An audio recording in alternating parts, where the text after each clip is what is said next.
habitat gardeners. Hello, bird nerds. I'm Grant. I'm a horticulturist and a bird nerd.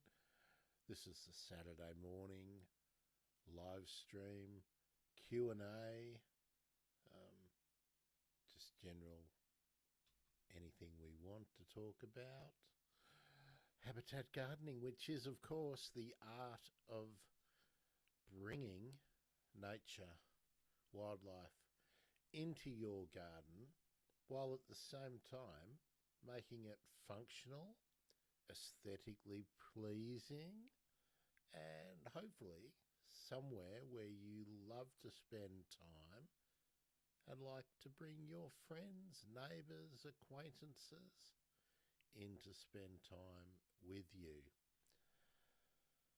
I'm tired, and that's because I stayed up late watching Olympics,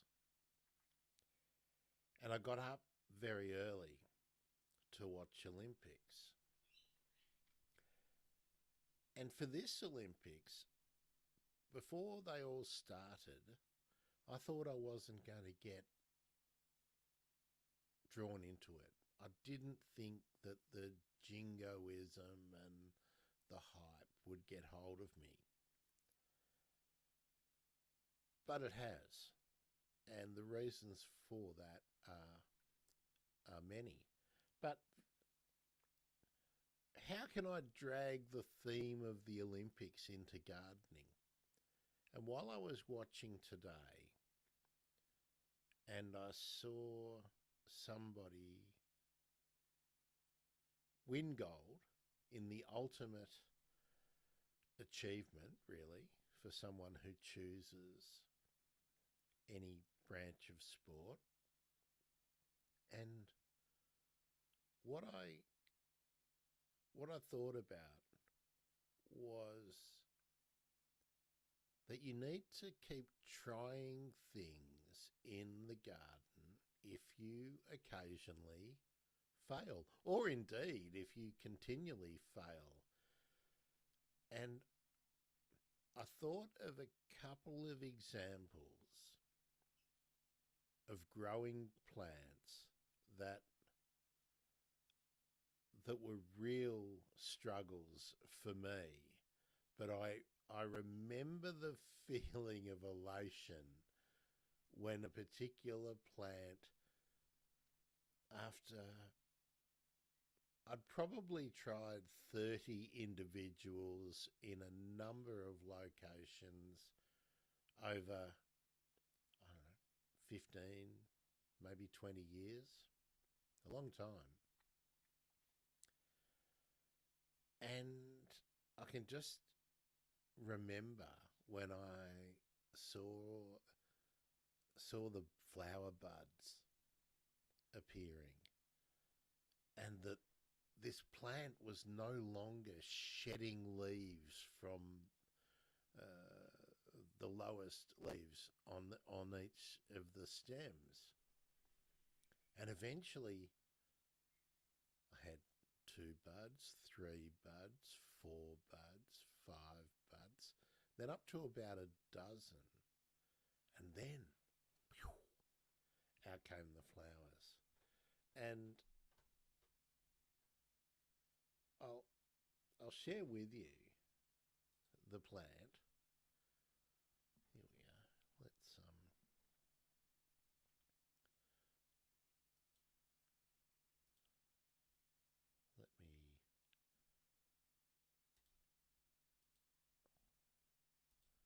let me just share with you the plant so that you might experience some of the joy I felt.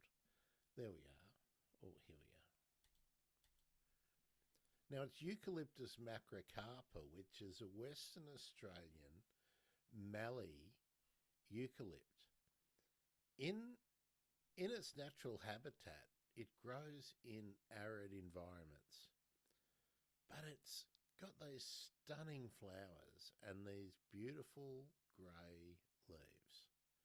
Soft, well, beg your pardon, they appear soft, but they're leathery, glaucous. They've got that sort of powder that rubs off like blue gum juvenile leaves do. But they have these amazing large caps on the buds, and then they get these really nice woody seed capsules after the flowering, and they dry, and the capsules dry out. But these stunning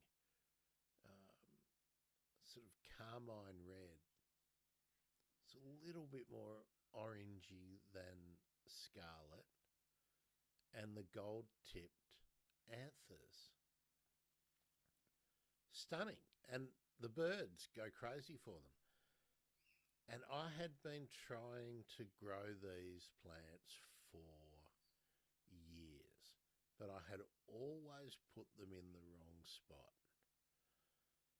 And eventually, after lots of trial and error, I always thought I was putting them in well-drained, sandy soils. But eventually, I found an aspect that the plants would succeed in southeastern Victoria. Places that get cold and windy, and I think what I hit upon was protecting from wind. And I don't know for sure, but it may have been putting them in a location where there was no chance of the Phytophthora fungus, root fungus, attacking them. I should note I had some success in pots, but up until this point, in the garden, in a wild style garden, I had no success. But once I was able to continually, that's the wrong word, but when I could locate places with almost full sun and protected from cold, buffeting winds, and elevated, a place where I could raise the root zone above the surrounding soil level, I started having regular success with them. So, Eucalyptus macrocarpa was the one that I really remember feeling absolute joy, and I felt a great deal of satisfaction that I had achieved success. Now, I'm not pretending that there was the kind of travails and tribulations that might accompany the efforts of some gold medalist, or indeed somebody who has made a final. The thing that I wanted to convey about the Olympics and what struck me is what you can consider a success, and just making the Olympics in some disciplines and some countries, or for some personal circumstances, is massive. For me, getting the Eucalyptus macrocarpa to thrive in cold, windy conditions in southeastern Victoria in Australia was a success. And I applied what I learned to another plant I had tried and failed for a long time, and that was Eucalyptus rhodantha, which is quite similar to Eucalyptus macrocarpa and perhaps a bit more finicky, in a bit more difficult in the same kind of locations. But I managed to get it to almost thrive. Didn't quite take on the same way that Eucalyptus macrocarpa did in the same locations. But it was still a success, especially because my focus has always been having functional plants that were aesthetically pleasing from a design and a statement perspective in the garden, but also massively popular with the bird life. So, and there was one other that I'm going to mention, and it's a different situation. It's a Boronia, sometimes called the rose Boronia, but Boronia cerulata, I think is how you pronounce it. It's a Sydney region native, and it's a scented pink Boronia, quite delicate. It's a small plant, ideal for rockeries and containers. And I had a lot of success growing it in pots. But in its natural environment, it's a small plant growing in woodland settings usually. It likes light to medium shade. And it grows in, I think I'm right in saying that in the wild, the soils are quite gravelly and retain moisture well. So I had been trying it in sort of heavier soils in the Melbourne region and eastern Victoria, different places. But I was losing it to waterlogging, not inundation, but too much water. I mean, you could see evidence of root rot when I dig up failing plants. And then if I put them into a situation that was free of drying, or if I would just remove mulch or put them in a sloping position, anything to encourage the plants to dry out a little easier, altering the mulching, the thickness of the mulch, the type of the mulch. I was then finding that I was losing them in summers, hot summers, while other eastern states' Boronias around them would carry on fine. But I wanted this plant to do well.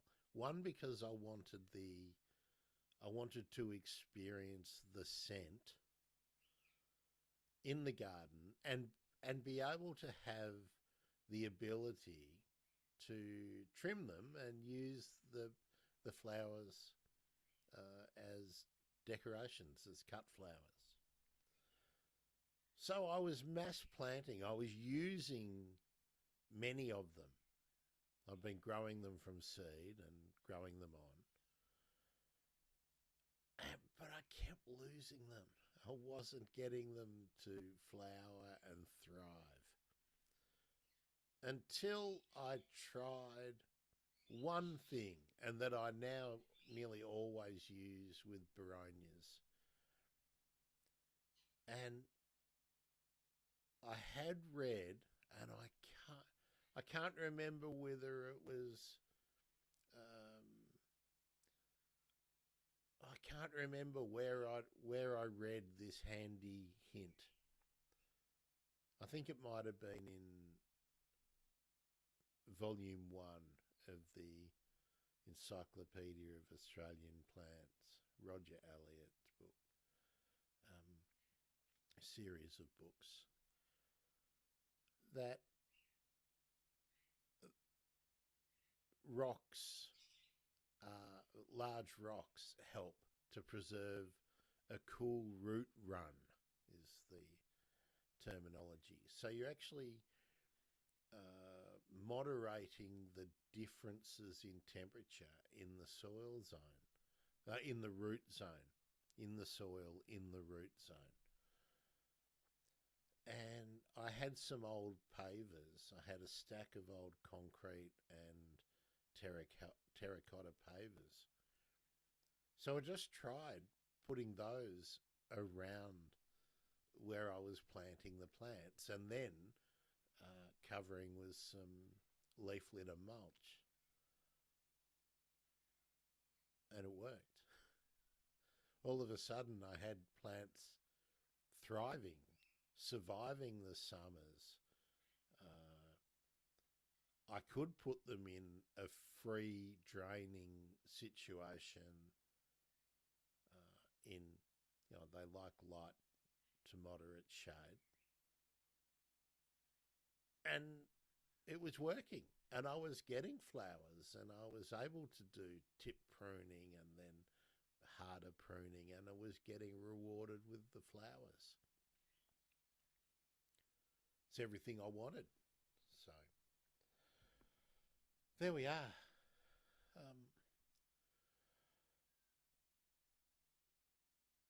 Something else I thought it could apply to was getting success with birds and other animals utilizing nest boxes or things like bee hotels or bat boxes. I've read a lot of accounts of people having bat boxes up, sometimes for years, but never finding them being used. And a little bit of research has led me to think, and I have no personal experience of using bat boxes successfully, but looking around, finding people's examples, seems to be that if you move them around until some bats take residence, you will eventually get success. So I imagine you would feel like $1 million if you had been really wanting to bring bats into your garden, and in Australia here, the microbats, and you had these boxes and they weren't coming. But it looks like trial and error is the way to go.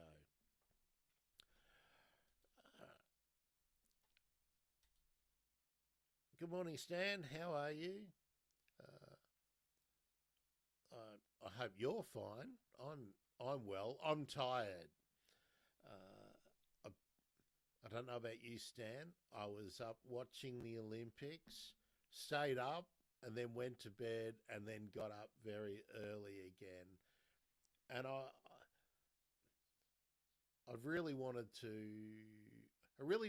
not get into the Olympics, because I think so much in terms of community resources are diverted into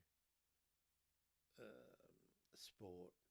But these Olympics have affected me because I'm loving seeing what we often think of minor nations doing really well, seeing celebrations from people who were not tipped to be winners, but they were. And what I've been applying today is the stories of success in the garden. And Stan, I don't know if you caught, but I'd failed and failed and failed continually to try and grow Eucalyptus macrocarpa and get it to thrive and to be a real showy plant. But eventually I did. So just saying, sometimes in the garden you can feel like a champ and feel like a winner. Stan, since you're in the comments, and I hope Kangaroo Island is a fantastic place to be this morning. Not too cold, not too windy, maybe not too wet. How is the audio this morning? I've tried a few things out. I disastrously messed them up in was it Thursday? I was doing that.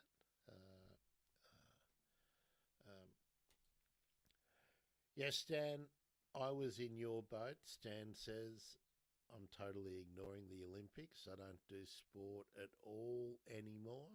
It all seems trivial. Yeah, it kind of does. It kind of does. But I was super impressed this morning with a maths and physics geek who had decided to give the Olympics away. He was a fringe member of the swimming team for years. He decided to give it away, concentrate on maths and physics.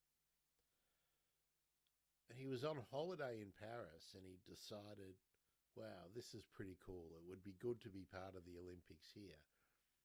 And he took himself out of the system and reinvented his training regime to suit himself.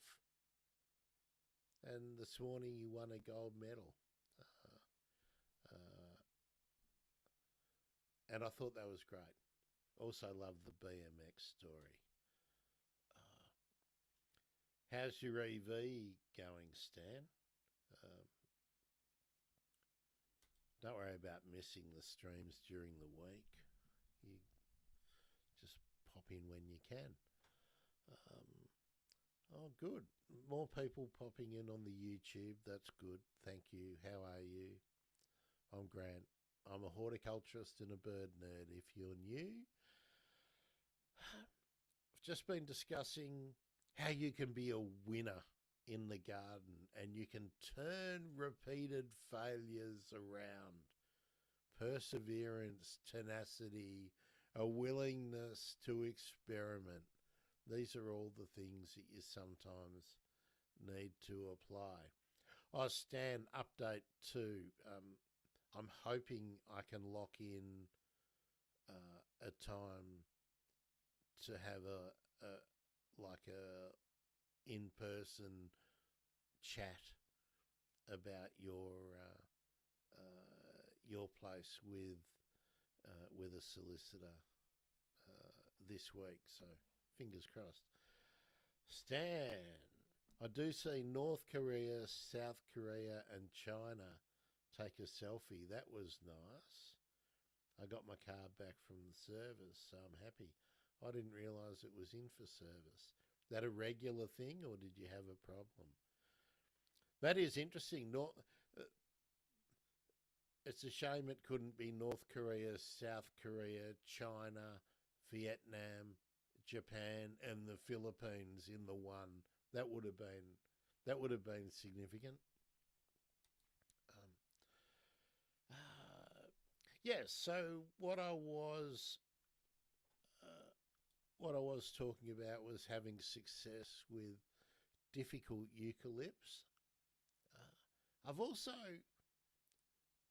another win from a personal experience that I've had in the garden that I'm quite happy with was getting the technique right to graft grevilleas.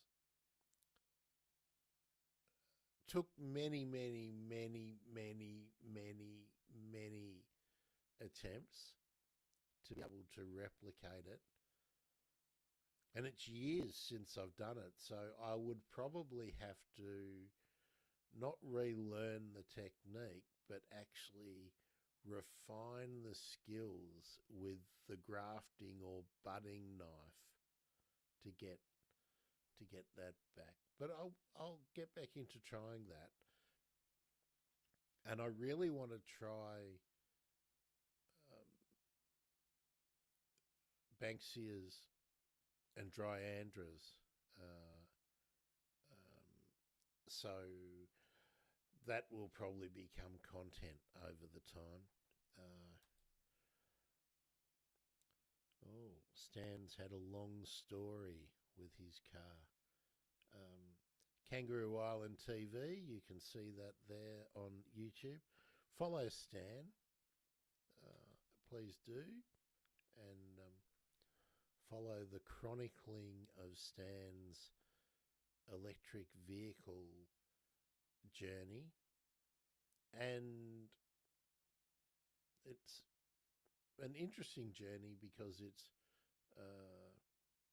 a regional Australia, almost outback experience with an EV. Considering some of the places that Stan has taken the car since he got it. So, good stuff.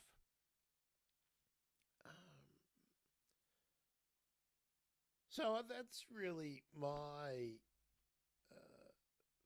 my rant, my bit.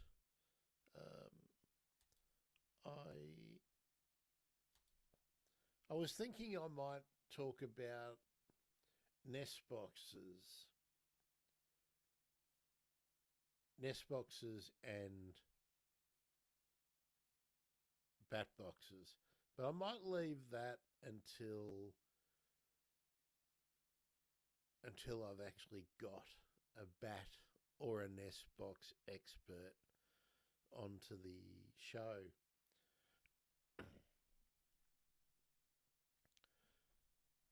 So I think that's about as much as I've got to talk about it. I don't know if it's obvious, but I got really emotionally affected by one of the Olympic wins for Australia today. Because not only did this competitor display resilience and, obviously tenacity, skillfulness, all those things that you expect in a top level Olympic performer. But there was this ridiculous romance aspect to it, and it also reflected one of the things that I think has made Australia a much better place in the last 50 years. Now, I'm not going to go over all of that kind of stuff. If you're familiar with the story, you'll know exactly what I mean. And if you're not, maybe you can check out one of my other channels where I will be talking more personally about things, and I will talk about that. Maybe I'll do that tonight. So it's a dull day here in Wurundjeri country, in Melbourne, in Australia. And I'm going to be heading off to the public park to check on some birds that I've found nesting, and then I'm going to be working on setting up more of these streams and getting ready for hitting the amazing amount of content coming up in August. Stan, I put nest boxes on the front page of the paper this week. The local team is nominated for Eureka Prize for Citizen Science. Boxes are for pygmy possums, microbats, etc., built during fire recovery. Well, Stan, that's given me an idea for something to follow up. In the course of preparing for this morning, I checked back on some of the sites and the people that I have been following for years about nest boxes, and the difference in the efficacy, in their reliability, and their suitability for target species has just gone through the roof. So I will check out a Kangaroo Island local team and how they go in the Eureka prizes for scientific excellence and advancement. Quite a few friends of the show are up for awards, so that was really good to see. It's nice when people get recognised. Wouldn't it be nice if they got as much money as the Olympic swimming or cycling teams did, eh? All right, well, if you're out and about doing garden stuff,